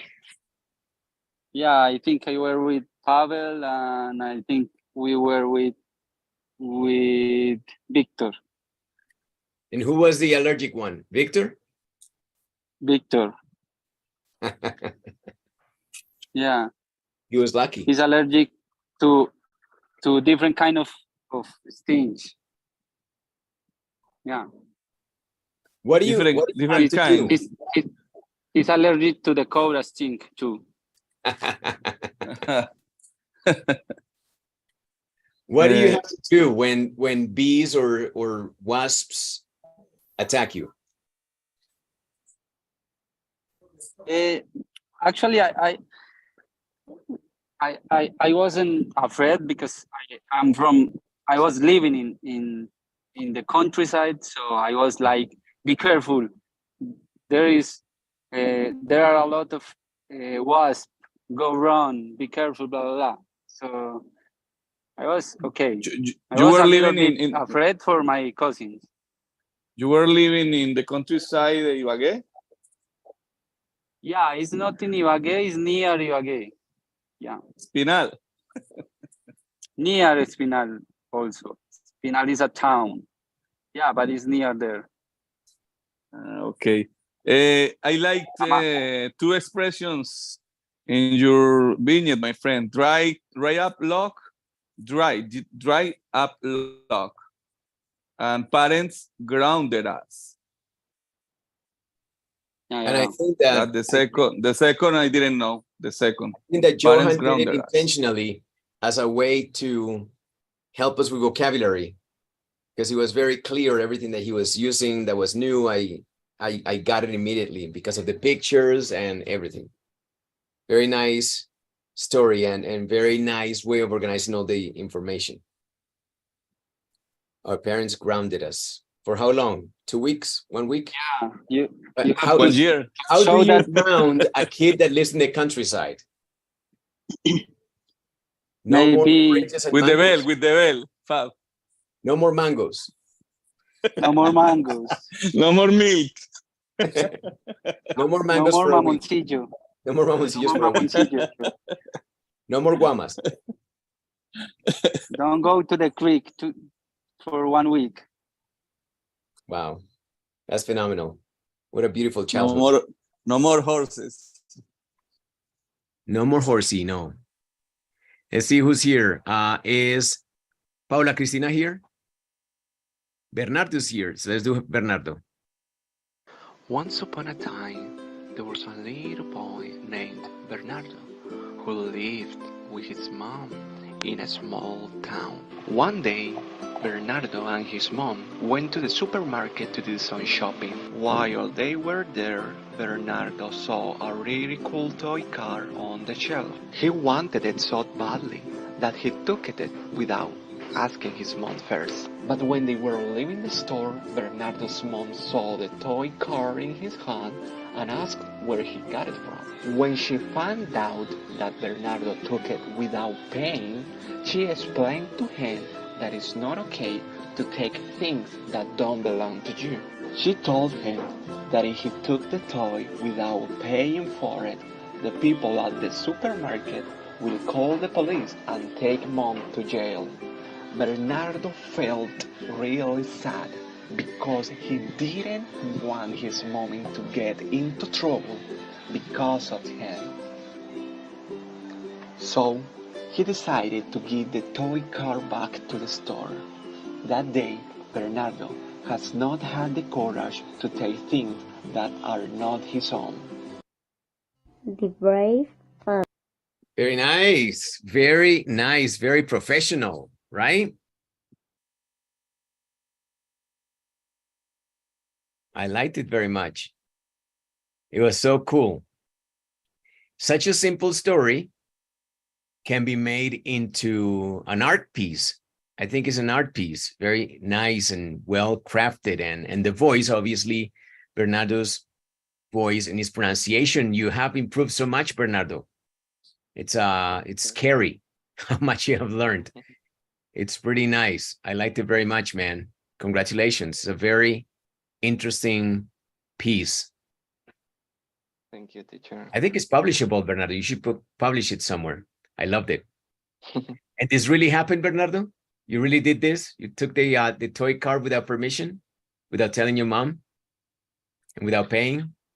I don't remember what I wanted to take, but you took something. I added to the version. Very nice. Very nice story, Bernardo. You put so much love into what you do, really. I really admire you.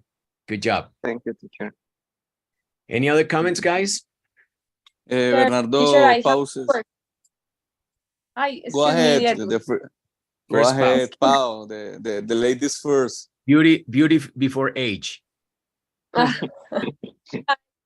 And ask for Bernardo, and you are graphic designer because your creativity is incredible. And I don't know, what is your profession? And I studying graphic design. Okay, it's a good talent for you. Congratulations. Thank you so much. It's a perfect choice. Yeah, he's very artistic.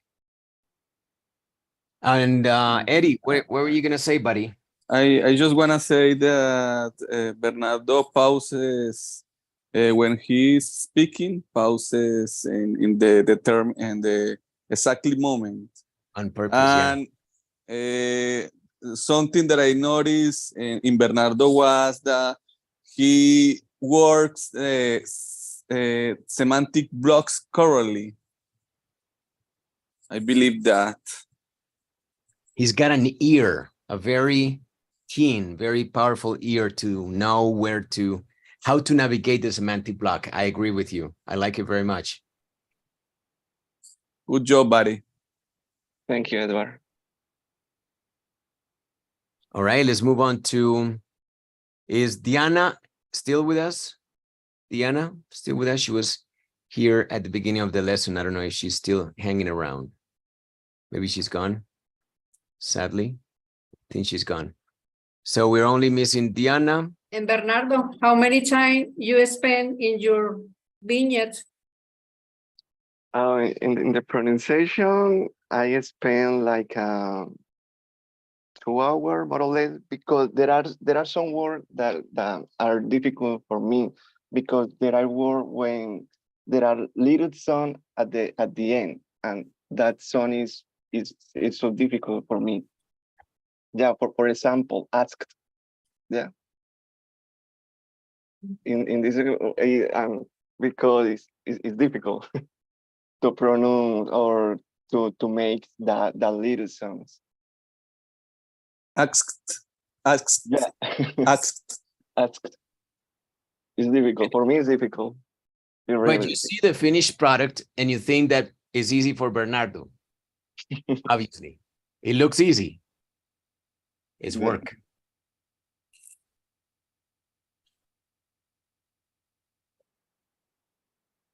Very nice. Let's do Diana, then Pau, and then Adri.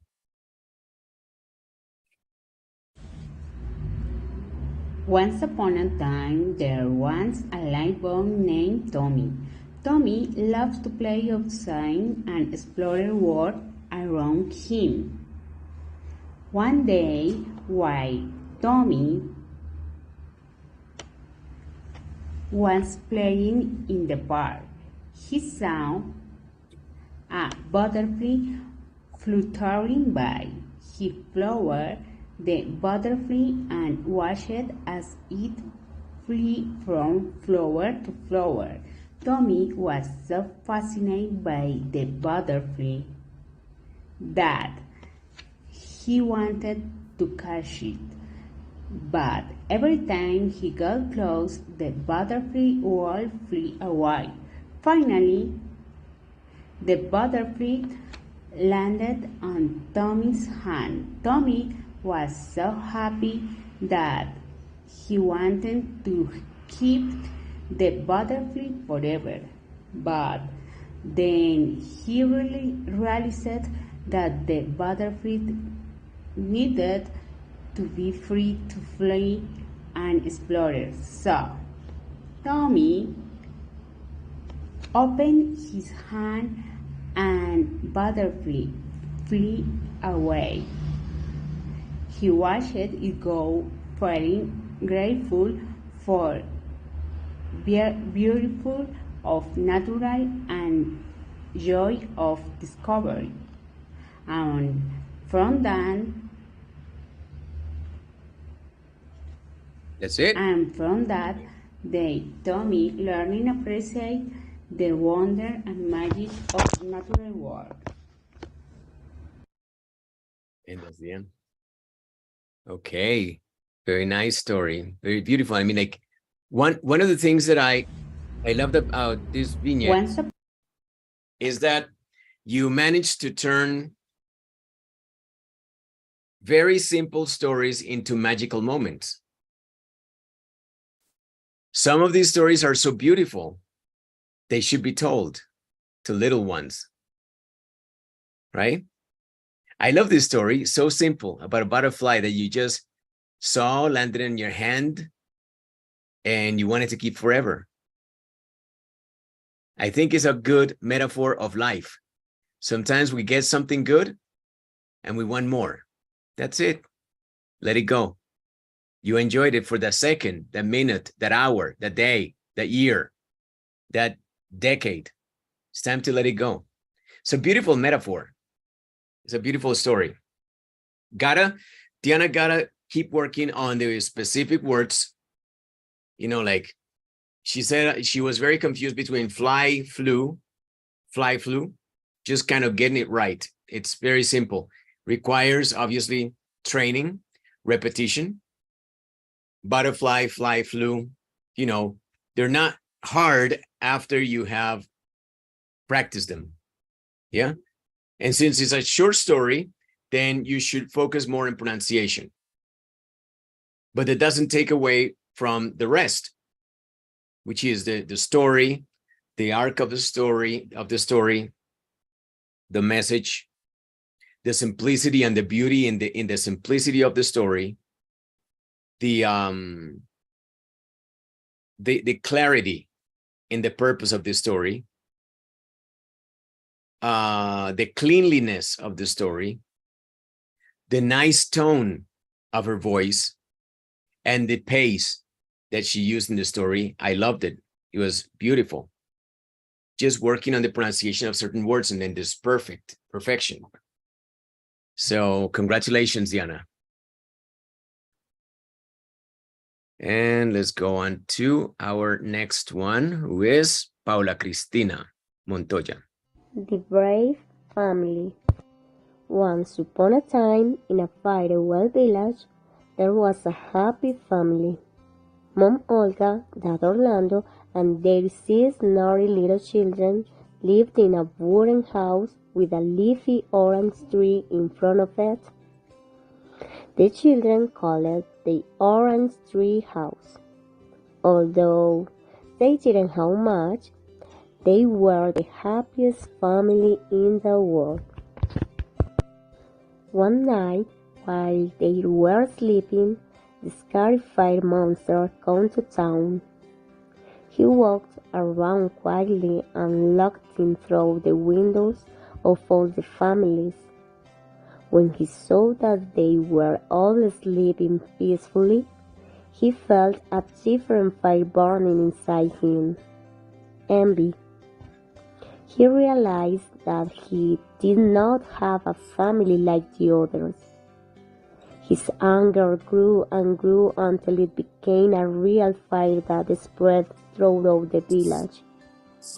He thought the families did not deserve their homes. Mom Olga and Dad Orlando woke up and saw the fire monster burning the houses. They woke up their children and alerted the villagers so they could escape. The fire monster managed to burn all the houses, but could not separate the families. All the villagers started to build new houses with stronger materials. With the help of the 3 little pigs, Mom Olga and Dad Orlando built a better home for their children.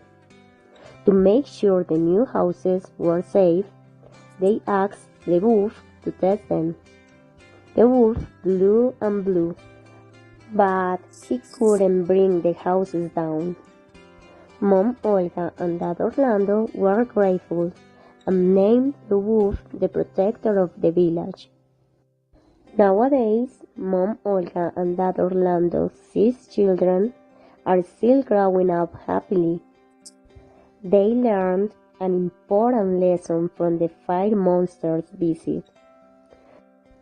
To be reborn, you must first turn to ashes. Colorín Colorado, the story.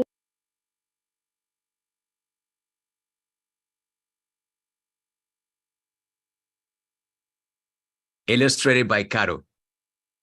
Written by Pau Montoya.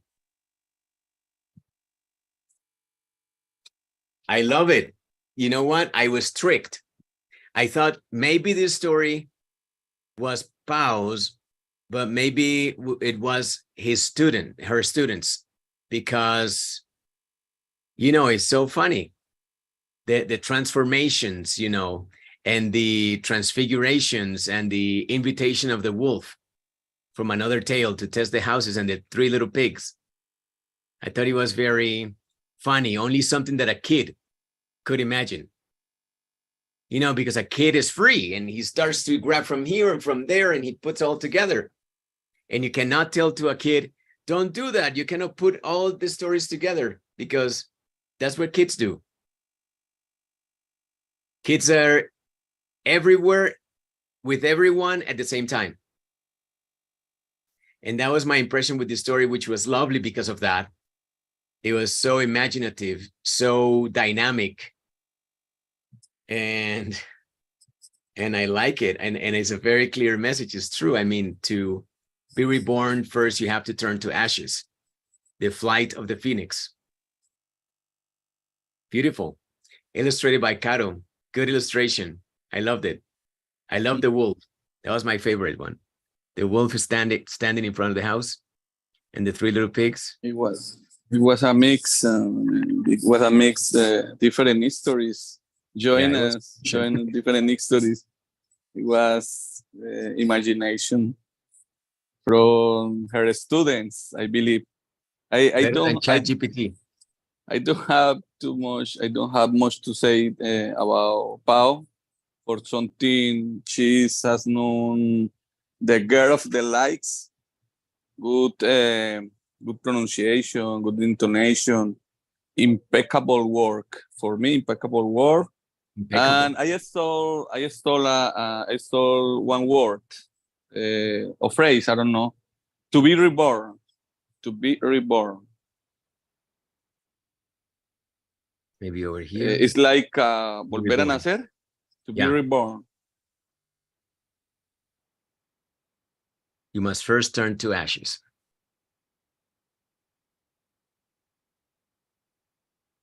Very nice. I love the illustration too. Look at the clouds and the sun. Beautiful. When I heard Pau's story, I thought she was inspired by a student. Pau has many stories. Yeah. Authentic stories about your students. Absolutely, merci. Because she hangs out with the kids, so she thinks like a kid. She learns to anticipate what a kid wants, and that's a power. Yeah. That's a talent. So congrats, Pau. Very nice story, very beautiful. Should tell it to the class. If she hasn't, she should tell her she should tell her class this lovely story. It's beautiful. All right, and our final presenter of tonight, Adri. Hi everybody. Once upon a time, there was another little girl who loved nothing more than riding horse and visiting her grandparents. One day, she decided to combine both passions. Took her father's horse and went to see her grandparents without telling anyone. Needless to say, her parents were very worried when they realized she was missing. They searched everywhere for her until they finally found her safe and sound at grandfather's house. But, as you might have guessed, the little girl's fun adventure didn't end there. No. Her parents weren't too happy about unauthorities street and gave her a good spanking to teach her a lesson. From that day on, the little girl learned to always ask permission before going out riding. Bye, guys. And that bad girl was you? I want it to be you. I want you to be the naughty bad girl who never asked for permission. Yeah, because we all have been that kind of kid. I did it. Johan did it. I bet everybody did it, right? So why not? I mean, like what I told today in what I was talking about in the document, in the article that I wrote, show your follies, show your faults, show the things that you can feel embarrassed about, make them part of the story. And that makes the story more human-like, more relatable. You bring the people that are listening to you in because it's a believable character who is embodied in you. Another time, but it was you. So beautiful, great, wonderful. I am in love with all the stories tonight. I'm grateful. I want to remind you that I originally wrote this article today because I was thinking I need to bring them up to the next level. What is the next level? So I started to think. Okay, maybe I know a couple of books on presentations. One of them is how to talk like a TED Talks, you know? And I was thinking, okay, maybe I'm going to share that book. But I know that books sometimes have a lot of interesting things, but in the middle of it, there's a lot of, you know, just bullshit that you already understand, know, and etc. You've heard many times. And then there's that gem or this gem, but you have to hunt for them. They're not clearly lined up, and it's a book, so it's gonna deal with many other things and examples that you don't relate to. So I started to think I'm gonna start creating a series of articles that bring everything that I love in my students in their presentations and organize that information so they can do more of that. So they can have like 15 things that they need to take into account when they give me a presentation. Okay? Like the first thing that you need to do is you need to hook me. You need to employ analogies. Okay? You need to employ powerful analogies. You need to implement the rule of three, like the three little pigs. You need to show your vulnerability. That's the story, and many other stories. The story of Pao was vulnerability. The story of Adri was vulnerability. Many of the stories today was about that. Okay? There was humor. I saw humor, a lot of humor. And it was simple. All of them were simple stories, elevated. There were highlights of contrasts and comparisons too. There was repetition because all of these stories require repetition, the same character over and over. The same butterfly that flies and flies and flies. The same bee that tries to fly and can't, needs to eat the veggies. Encourage reflection. All of these tales did. Vary the pacing. We saw that. It was evident. I didn't ask for it. You just did it. There was no need for signposting here, really. If you were nervous and you used it, great. Lots of nonverbal communication. I mean, partly nonverbal communication for the ones that we saw, because there were a lot of stories that we just saw the either the illustrations or something similar. And then apply primacy and recency, which is something that is normally associated with kids' stories. Okay? You have that first thing that is important, and then at the end, that last thing that is important, and you're happy at the beginning and happy at the end. So it's a happy story for kids. primacy and recency. You remember, you keep in your mind the first thing and the last thing you heard. And that was great. Wonderful gifts tonight. I thank you very much.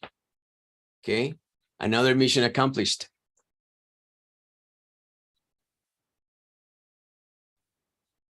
So I'm thinking maybe to do our pronunciation lesson on Friday. What do you think? For me, it's okay. Yeah. Because What time? Friday we For meet at tomorrow. 6. Okay, teacher. Friday we meet at But 6. Yeah. Or tomorrow. I want to ask you something for tomorrow. Is improv, no? No, I think that we're gonna forego improv this week. So Okay, we're gonna do. It depends. I'm gonna ask the guys, Liana and Chuck, if they can be with us. And, okay. And then I'll decide based on that, maybe. Because I always like to do the meeting with them. I like it. I haven't gotten the episode from Curb, so that could be replaced with improv. Okay, so let me think about what to do. I'm fixed on tomorrow doing I'm ready to do tomorrow the reading as normal, as usual. But let me consult with Liana and Chuck, see if they can come. If they can't, then we'll do improvisation tomorrow or Friday, whatever you want. And I'm thinking maybe pronunciation on Friday because we have our lessons at 6 on Friday. So 6 to 7, 7 to 8. Or we can do pronunciation tomorrow. We have lesson at 8, 8, 9, 9, 10 is a little late. So I didn't do it today because normally it turns into a very too long a session, 3-4 hours. That's too long. So yeah. So let's play by ear. Play by ear is improvisémosla. Mañana estamos fijos con lectura. Veamos a ver qué pasa. Yeah. If not, improvisation. And definitely, I would say definitely maybe. Friday, we do the pronunciation after the lesson. So at 7. Yeah. And that's it. And we have several more long weekends coming up. So this is going to be more or less the modus operandi. And we need to also kind of have an idea of how we're going to do it. So we don't need to be guessing about how we're going to do it. We should have a plan for long weekends as well. That's what I'm trying to say. But definitely what we're going to do is Wednesdays, we're going to check the vignette on long weekends. That's what's going to happen. Whether, I mean, yeah, that's it. Because of convenience, and not to do the pronunciation on the same day because it turns into a too long of session. Any questions, comments, concerns? Read my article. Follow those rules. Like when you do your vignettes, start thinking, am I encouraging reflection? Yeah. Am I varying my pacing? Okay, I need to work on that. Maybe I'm talking always too fast. Let's find those places, those pockets where I can have more time and slow down or even create pauses. That's it. Thank you very much, guys. So I'll see you tomorrow again. Lovely presentations. Thank you, teacher. Bye-bye. Thank you, guys. Thank Bye. you. Bye, Good guys. night. Bye-bye, teacher. Thank you. Tomorrow at 8 p.m.